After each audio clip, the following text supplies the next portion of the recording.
ಮತ್ತೆ ಏನು ಅಂತ ಗೊತ್ತಾಗ್ತಾ ಇಲ್ಲ. ಕಾಂಕ್ರೀಟ್ ಗಟಾರ ಅನ್ನೋದೇ ಮುಚ್ಚೋಗಿದೆ, ಯಾವ ಗಟಾರನೂ ಉಳಿಯುತ್ತಿಲ್ಲ. ಯಾವ ಬಾವಿಗಳನ್ನು ಪಟ್ಟಣ ಪಂಚಾಯತ್ ಸಾರ್ವಜನಿಕ ಬಾವಿ ಯಾವ ಬಾವಿನೂ ಸ್ವಚ್ಛಗೊಳಿಸ್ತಿಲ್ಲ. ಈ ರೀತಿ ಬೇಜವಾಬ್ದಾರಿತನನ್ನ ಪಟ್ಟಣ ಪಂಚಾಯತ್ ಇಲಾಖೆ, PWD ಇಲಾಖೆ ಎಲ್ಲ ಮಾಡ್ತಾ ಇದೆ. ಇವರಿಗೆ ಯಾವುದಕ್ಕೂ ಇವರು ಮನಸ್ಸು ಇಚ್ಛೆಯಿಂದ ಕೆಲಸ ಮಾಡ್ತಾ ಇಲ್ಲ.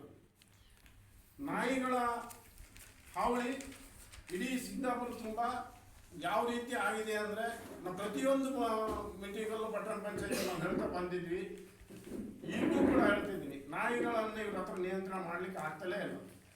ಮಾಡ್ತೀವಿ, ಟೆಂಡರ್ ಕರೆದ್ವಿ, ಅದ್ರ ಸದಸ್ಯರ ಚಿಕಿತ್ಸೆನೋ ಇಲ್ಲ ಬೇರೆ ಏನೋ ಬಾಟ್ಲಿನೋ ಅಲ್ಲೇ ಇಟ್ಟು ಹೋಗ್ತಿದ್ರು. ನಂತರದಲ್ಲಿ ಅವರು ಸಾಯಂಕಾಲ ಬೆಳಿಗ್ಗೆ ಕಸದ ಗಾಡಿಗೆ ಅವರು ಹೋಟ್ಲವರು ಫಾಸ್ಟ್ ಫುಡ್ನವರು ಕೊಡ್ತಿದ್ರು. ಈಗ ಅಲ್ಲಿ ಇವೊಂದು ವಾರ ಆಯಿತು, ಯಾವುದೇ ಹೋಟೆಲಲ್ಲಿ, ನಾನ್ ವೆಜ್ ಹೋಟೆಲಲ್ಲಿ, ಫಾಸ್ಟ್ ಫುಡ್ಡಲ್ಲಿ ಕೂತ್ಕೊಂಡು ಅವರು ಫುಡ್ ತಿನ್ನಲಿಕ್ಕೆ ಅಥವಾ ಅವ್ರು ಏನಾದ್ರು ತಗೊಳ್ಳದಿದ್ರೆ ಅದಕ್ಕೆ ವ್ಯವಸ್ಥೆ ಇಲ್ಲ. ಅಧಿಕೃತವಾಗಿ ಎಣ್ಣೆ ಮಾರ್ಬೇಕಂತ ಹೇಳ್ತಾರೆ, ಮಾರೋದು ವಹಿಸ್ತಾರೆ, ಮಾರೇ ಮಾಡ್ತಾರೆ. ಬೇಡ ನೀವು ಅಲ್ಲ ನಾವು ಹೇಳ್ಬಾರ್ದು. ಅಂದ್ರೆ ಏನಾಗಿದೆ ಪರಿಸ್ಥಿತಿ ಅಂದ್ರೆ, ಟೌನ್ ವ್ಯಾಪ್ತಿಯಲ್ಲಿ ಯಾವುದು ಗದ್ದೆ ಮಾಡ್ಲಿಕ್ಕೆ ಆಗ್ತಾ ಇಲ್ಲ. ಅದೇ ಹೇಳ್ರಿ ಬೇಕಾದ್ರೆ ಎಣ್ಣೆ ಬಾಟ್ಲಿಗಳು